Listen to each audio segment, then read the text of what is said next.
Bonjour, bon après-midi ou bonne suite d'après-midi tout le monde. Je m'appelle Anne-Martine Parent.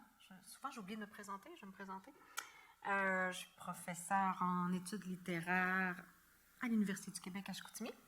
Et aujourd'hui, je suis là pour interviewer Simon Aymon et Michel Lemelin pour leur livre Rebâtir le ciel que vous voyez là. Vous voyez déjà que c'est un livre hors format, un bel objet. Donc, je vais les présenter rapidement avant de passer plus à l'entrevue. Simon Aymon, donc la personne au bout avec une casquette sur la tête, est un photographe émergent et autodidacte né en 1992. C'est à Métabetchouan, sur les berges du Piekouagami, territoire non cédé, qui, elle, vit et travaille. Après un parcours mené de façon plutôt indépendante avec les expositions Portrait en 2018 et Noir Sirène en 2019, IEL reçoit la reconnaissance des pairs en 2020 avec l'octroi de plusieurs bourses du Conseil des arts et des lettres du Québec et du Conseil des arts du Canada. Félicitations. La reconnaissance des centres d'artistes en réalisant ses premières résidences de recherche et création et la reconnaissance des médias nationaux et internationaux en étant publié notamment dans B-Side, Vie des arts, True North Photo Journal, La Presse et INTO ou INTO, comment il faut le dire? Into, oui. Durant cette même année, IEL est la première personne ouvertement transidentitaire à être exposée au Festival international de photographie documentaire Zoom Photo. Récemment, IEL co-publie Rebâtir le ciel, son premier livre. Michel Lemelin, originaire de Chicoutimi, cette reine du Nord que des décennies d'outrage contre tout ce qui n'était pas apte à l'enrichir, immédiatement ont massacré. C'est l'éditorial de Michel. En 2016, suivant sa rencontre avec la créatrice Simon Aymon, puis le premier roman de Kevin Lambert, Tu aimeras ce que tu as tué, IEL revient au verbe comme on revient au front. Depuis, IEL a gagné le prix Damas Potvin en 2018. Félicitations. Et a publié à compte de co-autrice Rebâtir le ciel. De nombreux projets sont en cours. Bien de voir.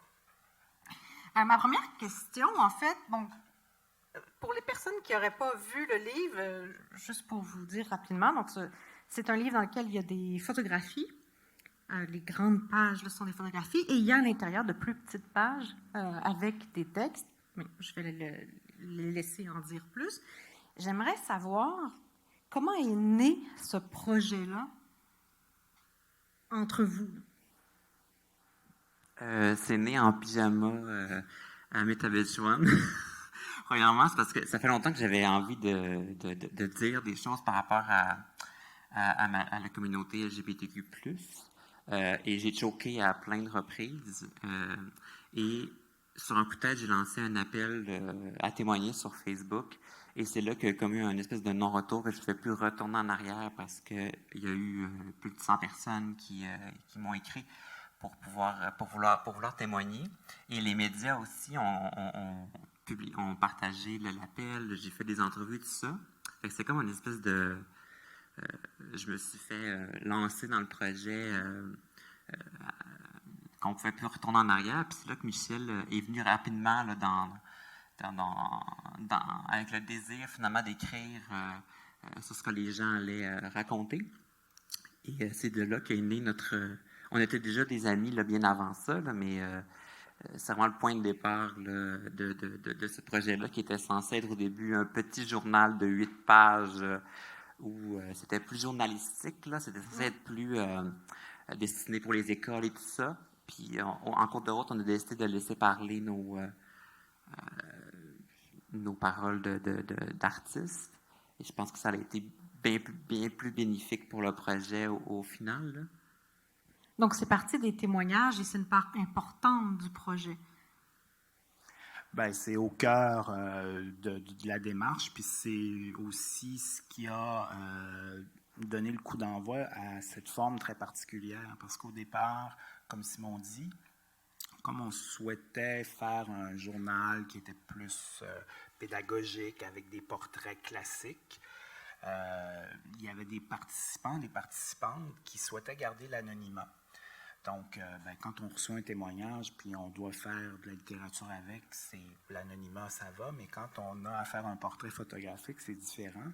Donc, on avait tout cet enjeu-là de comment faire des images avec des gens qui Pour la plupart, non seulement racontaient leur vie, mais nous disaient aussi c'est la première fois, même si je considère que je suis une personne épanouie, assumée, c'est la première fois que je parle de moi. Même mes proches ne me posent pas de questions comme ça sur qui je suis. Oui. Précisons que les témoignages viennent de personnes de la communauté LGBTQIA2S+.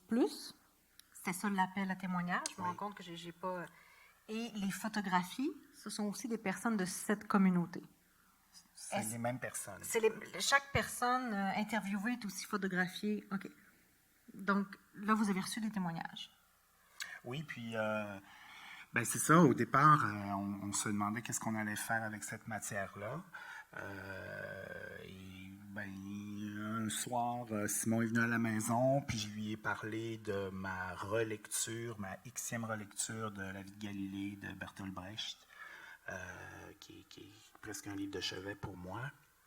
Et je lui disais, je trouve qu'il y a un parallèle à faire entre ce que les scientifiques, ou en tout cas les savants de cette époque, quand ils ont commencé à faire la démonstration que la Terre n'était pas le centre du monde, et tout ce qui s'en est suivi comme levée de bouclier, notamment par l'Église catholique.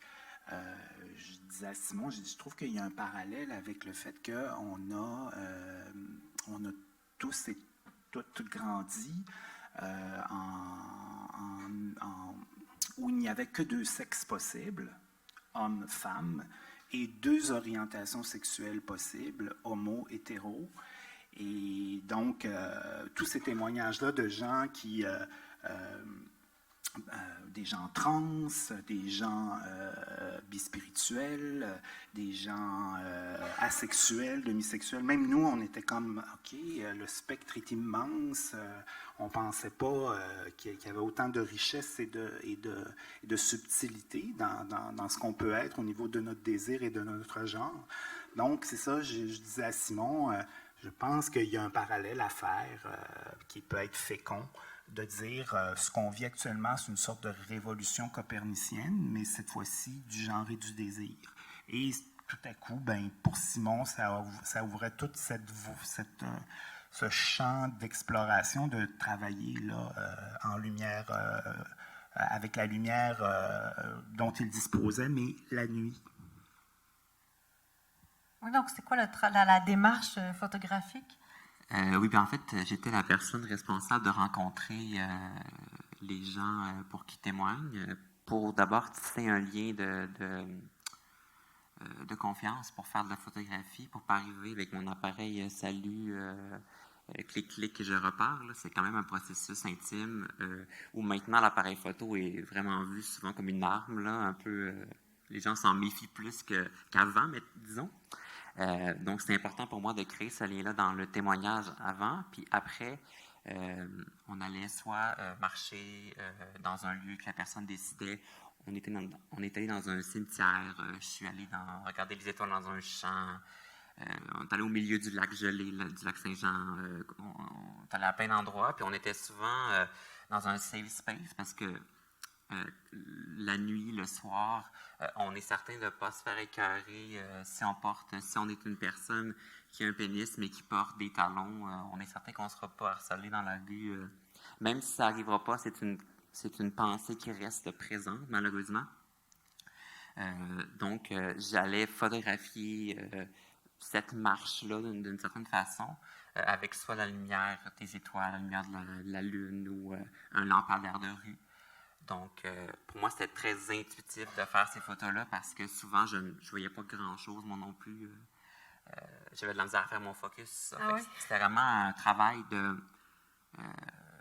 on ne pouvait rien planifier, je crois, en termes de création. C'était de laisser ça venir à nous pour qu'ensuite, en post-production, à l'ordinateur, avec les fichiers numériques, c'est de faire révéler, d'être à l'écoute de l'image, puis de faire révéler autre chose de la photographie en la déconstruisant.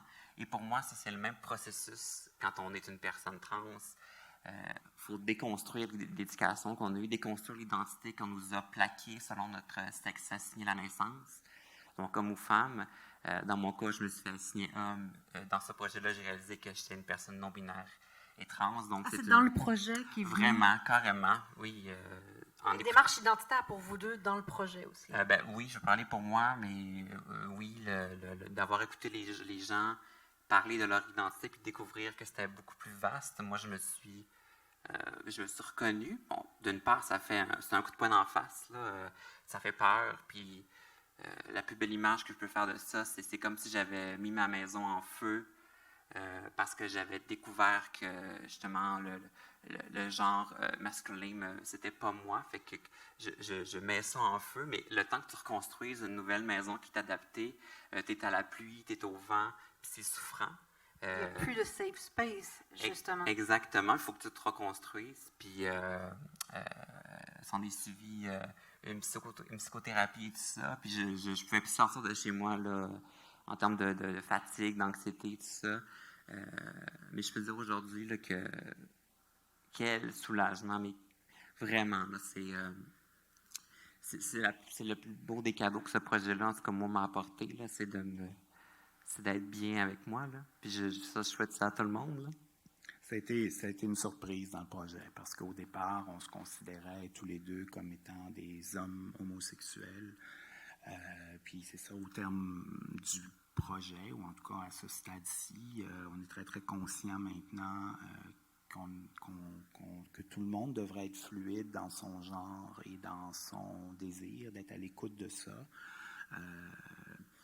Moi, j'ai vécu des choses très, très semblables à Simon, à réaliser qu'effectivement, j'étais une personne non-binaire, que le féminin, j'entendais Michel avant parler justement de qu'est-ce que ça peut être une femme à travers la posture patriarcale et masculine. Et d'une certaine façon, quand tu nais assigné garçon à la naissance et qu'il y a énormément de féminin chez toi, toute ta vie, tu grandis et tu te comportes en essayant d'étouffer ça. Et de toutes parts, on te fait sentir comme si ce que tu étais était mauvais. Et c'est un autre aspect du projet, comment le féminin, on entendait que peu importe où il se trouvait, il est toujours problématique parce qu'il est toujours réfléchi en fonction du masculin, comme posture idéale, dominante, référent, universel. Donc, c'est pas quelque chose qu'on attendait. On n'a pas fait le projet parce qu'on était en quête d'identité, mais on a, un peu comme Simon l'a dit, tout à coup, on ne pouvait plus se mettre à l'abri dans nos anciens safe space. Et on s'est vraiment retrouvé, ça a été aussi éprouvant, là, la création, mais super content aussi, là, contente de où je suis rendu maintenant, là, puis comment je me sens. Donc, le projet a été, parce qu'une de mes questions, c'était quelle surprise, et qu'il y a eu des surprises en cours de route. Là, ce que je comprends, c'est qu'il y a eu de grosses surprises pour vous sur le plan identitaire, mais des surprises aussi, enfin que ça vous a amené à un endroit où vous pensiez pas vous rendre sur la question du féminin, comme tu dis. Puis est-ce qu'il y a eu dans la démarche, là, bon, on a quand même parlé un peu, est-ce qu'il y a eu des surprises aussi par rapport à ce que vous receviez comme témoignage? Puis qu'est-ce que vous avez fait avec tout ça, en fait? La première grande surprise, c'est que même chez les gens qui tenaient un discours somme toute positif, parce qu'un peu, comme Simon l'a dit, là, c'est elle qui rencontrait les gens et recueillait le témoignage, enregistrait le témoignage. Et moi, par la suite, je me retrouvais à l'abri, chez moi, à écouter le témoignage. Et très rapidement, ce qui s'est même fasciné, c'était, oui, bien sûr, ce que les gens racontaient, mais c'était les phrases qui n'étaient pas terminées, les silences, les hésitations avant de dire homosexuelle, lesbienne, avant de parler vraiment, et souvent à travers des mots qui sont des insultes. Et je me suis mis beaucoup à m'intéresser justement à essayer d'entendre qu'est-ce qu'il y avait dans ce qui n'était pas dit. Parce que, comme Simon l'a dit, dès la naissance, on nous entraîne à performer notre genre, notre identité. Et quand on n'entre pas dans cette case-là, comme s'il y avait des gens qui entraient dans cette case-là alors que personne n'entre dans cette case-là, quand on s'aperçoit qu'on déborde de toutes parts, on cherche à ce qu'on appelle s'hétéronormaliser. Donc, il y avait beaucoup de gens qui nous disaient moi, j'ai pas de problème, ma famille m'a accepté, mes amis, il n'y a pas de problème, le travail. Mais toujours avec cette espèce de posture de mais j'ai pas de l'air. L'importance de ne pas avoir l'air queer, trans, gay, lesbienne. Et ça, on trouvait ça très interpellant de finalement s'apercevoir que la communauté LGBTQIA2S+, en région, mais je pense que c'est vrai ailleurs aussi, cherche à ménager son image ou sa façon d'être pour ne pas s'attirer justement de l'oppression, de la violence. Et mais ça finit que les gens sont extrêmement anxieuses. Donc ça, c'était une grosse surprise. Puis c'est quelque chose que moi, en tout cas, je tenais à faire entendre là, à travers les textes. Puis, Simon, tu recueillais les témoignages, tu marchais avec les gens, trouver un endroit pour les photographier. Est-ce que ces deux activités-là étaient très séparées? Ça se faisait en deux temps ou tu les enregistrais pendant que vous marchiez? Comment ça se passait? En fait, c'est souvent fait en deux temps parce que écouter les gens, ça demande quand même beaucoup d'énergie parce que c'est toujours fait dans un contexte très intime. Souvent, j'allais chez des personnes pendant que le mari ou la femme était absent. C'était fait à l'insu parce que personne ne le savait. Des fois, c'est des personnes qui étaient proches de moi, qui m'écrivaient disant « je veux témoigner », tout ça. Fait qu'il y avait j'avais un rôle assez délicat à ce niveau-là. Fait que ça demandait assez d'énergie. Donc, je revenais souvent pour faire les photos, pour être aussi dans un autre, pour que la personne soit dans un état plus calme que dans l'espèce de stress de j'ai dit ça, finalement, je n'ai pas ça retenu. Puis déjà, tu les connaissais mieux aussi, étant donné que tu les avais écoutés, que tu avais recueilli leurs témoignages. Oui. Ça te donnait le temps, j'imagine, de penser au moment où tu allais les photographier? Oui, mais quand je fais de la photo, je pense pas beaucoup. En fait, j'essaie de pas trop penser parce que quand on pense trop à faire, en tout cas dans mon cas, à faire de l'art, il n'y a rien qui se passe. Pour moi, il faut que ça devienne du senti. Puis j'essaie de garder ça le plus actif possible. Je pense que ça a été une surprise quand j'ai commencé à montrer les photos à Michel puis à Sophie qui a joué le rôle d'éditrice, Sophie Gagnon-Bergeron. Quand on voyait à la mesure qu'est-ce qui apparaissait dans les photos, tout ça, on n'aurait jamais pu planifier ça. Là. Je voyais, comme j'expliquais tantôt, je voyais pas grand-chose quand je faisais les photos.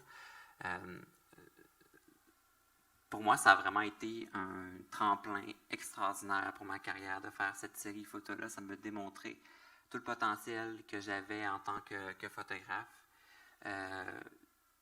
Et c'est vraiment ça que...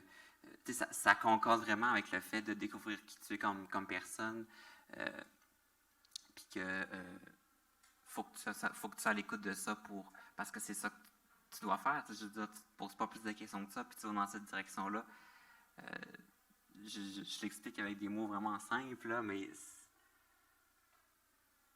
c'est ça. Mais je trouve ça intéressant que tu faisais la photographie de nuit, parce que la nuit, les personnes se sentaient plus à l'abri, plus protégées.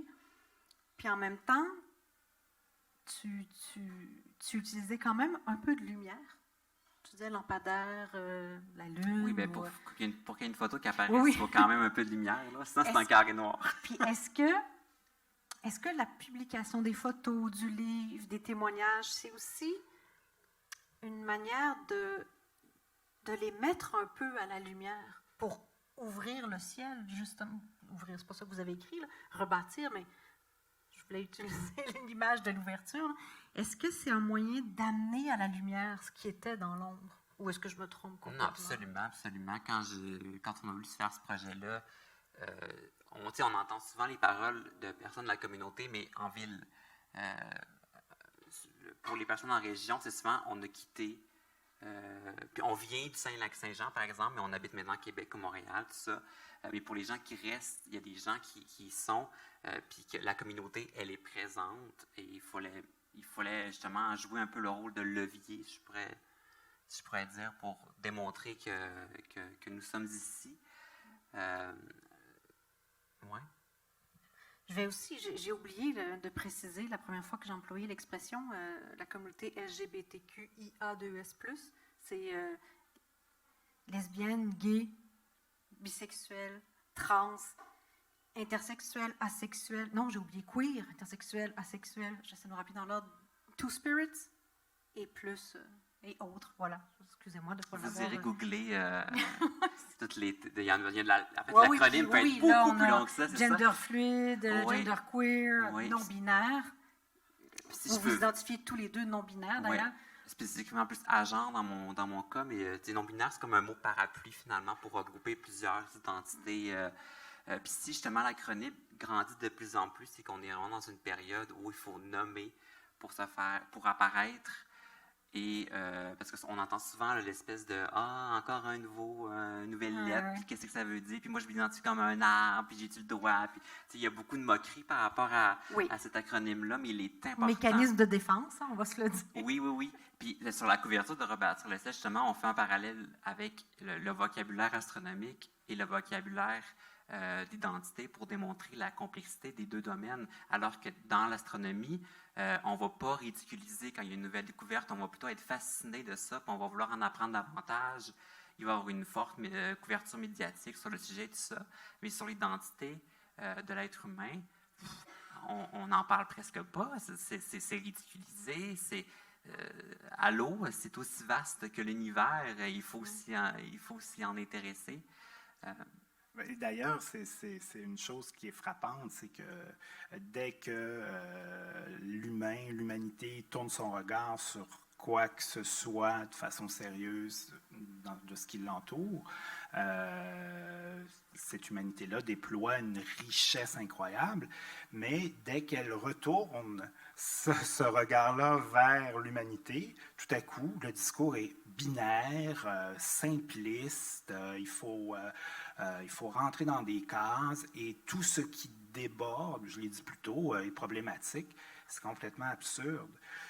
Une autre chose aussi oui, on a fait entendre, donc on a fait apparaître. L'autre chose aussi qu'il y a dans Rebâtir le ciel, c'est que plus on avance, puis plus on utilise aussi le langage, lui aussi, qui devient non-binaire. Et ça aussi, c'est très curieux parce que quand on regarde le parallèle entre, par exemple, la littérature, si on faisait un parallèle avec la peinture ou la musique, on s'est heurté beaucoup à des discours où les gens disent la langue française, c'est comme ça que ça fonctionne, on a des règles. Et pour moi, ça me semble aussi absurde de dire à quelqu'un qui travaille avec le langage pour produire une œuvre que de dire à un peintre, tu ne peux pas utiliser ce bleu-là, c'est interdit. Ou, comme on disait jadis pour la musique, une carte augmentée, le diable est là-dedans. Donc, je trouve ça un peu stérile quand on attaque aussi le travail langagier dans Rebâtir le ciel parce qu'il s'éloigne du standard du gréviste et de l'Académie. L'Académie française. Institution sexiste. Mais ne vous inquiétez pas, je ne partirai pas là-dessus. Donnez-nous une autre demi-heure. Oui, ça prendrait une autre demi-heure au moins. Donc, on a parlé un peu des photos, les témoignages. comment est-ce que toi, tu as travaillé avec les témoignages pour arriver au produit final? En fait, avec la biographie, on dirait que j'arrive de nulle part, mais j'ai quand même eu une pratique artistique dans les années 90, une pratique plus en dramaturgie, donc je partais pas de zéro. Ce qui m'a toujours intéressé, c'est comment, à partir d'un moment très précis de la vie de quelqu'un, on peut tisser des fils et raconter toute la vie d'une personne, par exemple, qui est en train de se faire un café ou bon. Donc, ce que j'essayais de faire beaucoup quand j'écoutais les témoignages, c'était de trouver un moment que la personne racontait qui me semblait être fédérateur, ou en tout cas qui me permettait justement d'attacher toutes les histoires qu'elle racontait. Je vous donne un exemple, un témoignage d'une personne témoignage de 3 heures, qui est un témoignage fleuve, mais fascinant, où peut-être pendant 5 minutes, cette personne-là racontait que son conjoint de l'époque avait défait les murs du sous-sol pour lui faire une chambre à elle, un peu comme Virginia Woolf, pour qu'elle puisse commencer à vivre sa réalité de femme lesbienne. Et moi, je trouvais que de défaire un mur du sous-sol dans lequel elle avait élevé toute sa famille, elle avait joué un rôle très important dans l'endroit où elle vivait, je trouvais qu'il y avait là quelque chose d'assez central autour duquel je pouvais broder. Mais à travers ça, j'ai pu raconter sa vie familiale, sa vie d'adolescente, son coming out. Donc, j'essayais toujours de trouver, même chose pour la personne trans qui est dans la salle du gynécologue, mais que cette personne-là, cet homme trans-là, maintenant a une barbe, s'est fait retirer les seins, et dans son anxiété de comment ils vont m'appeler pour rentrer dans le bureau du gynécologue, puis les gens dans la salle d'attendre comment ils vont me recevoir à travers le nom qu'on va nommer. Et là, ça m'a permis de raconter tout son parcours avec sa mère, son père, ses proches. Donc, c'est beaucoup comme ça que j'essayais de trouver un moment que je trouvais comme pivot pour pouvoir accrocher aussi beaucoup d'affect, pour que le lecteur, parce que le but de Rebâtir le ciel, c'était pas de culpabiliser les gens, ou c'était de vraiment créer une espèce de lien émotionnel pour que la lectrice, le lecteur, la lectrice soit interpellée, même si cette histoire est loin d'elle. Donc, il y a eu vraiment un travail, passer de 3 heures à un texte, un travail de sélection, de synthèse, de condensation. Simon, tu as recueilli plusieurs témoignages, tu as photographié plusieurs personnes. Il a fallu faire des choix. Est-ce que ça a été difficile? Oui, au point où j'avais plus d'essence critique par rapport à ce qu'on devait conserver ou non. Alors que les designers qui ont travaillé sur le projet Maxime et Chani de Critérium, on leur a laissé vraiment la carte blanche pour construire le récit de façon plus visuelle. Moi, je leur ai fait confiance, puis ils sont arrivés justement avec une séquence d'images qui allait de pair avec ce que j'essayais de faire, mais que je ne voyais pas à ce moment-là, parce que pour moi, c'est tout nouveau là, de construire une séquence d'images, de faire un récit visuel, tout ça, et de même travailler avec 2 médiums. Là, je dis, c'était plein de premières fois. Fait que pour moi, c'était comme... Puis en plus, c'était tellement émotionnel comme travail que je ne pouvais pas faire ce travail-là tout seul. Donc, c'est vraiment de cette façon-là que ça a apparu finalement. Ce qui est beau, c'est que vous avez inventé votre forme, oui. Adaptée à votre sujet. Ouais, c'est quand même on est à fascinant. l'écoute. Ouais, je pense que le mot écoute, c'est le mot qui ressort de Rebâtir le ciel. Et on continue à l'être parce que, comme c'est une œuvre qui est faite en duo, c'est une œuvre conjointe, mais avec des médiums qui sont différents, avec des vitesses de diffusion extrêmement différentes, il a fallu à un moment donné avoir la discussion de, bon, est-ce que Rebâtir le ciel doit toujours être présenté comme une unité, ou on peut séparer les deux? Parce que, bon... Séparer photo et texte. Oui, parce que, naturellement, la photo traverse les frontières beaucoup plus rapidement que les textes. Donc, on a eu toutes sortes d'offres, mais les premières offres étaient beaucoup liées justement au travail visuel. Donc, on s'est donné cette liberté-là aussi de dire, regarde, c'est notre travail, ça se sépare. Ben, bravo pour ce travail. Puis on a hâte de voir peut-être d'autres projets communs. Merci beaucoup. Merci à toi. Cette très agréable rencontre. Et je vous invite, si certains d'entre vous ont envie de discuter ou ont des questions, elles sont là. Merci. Merci. Merci.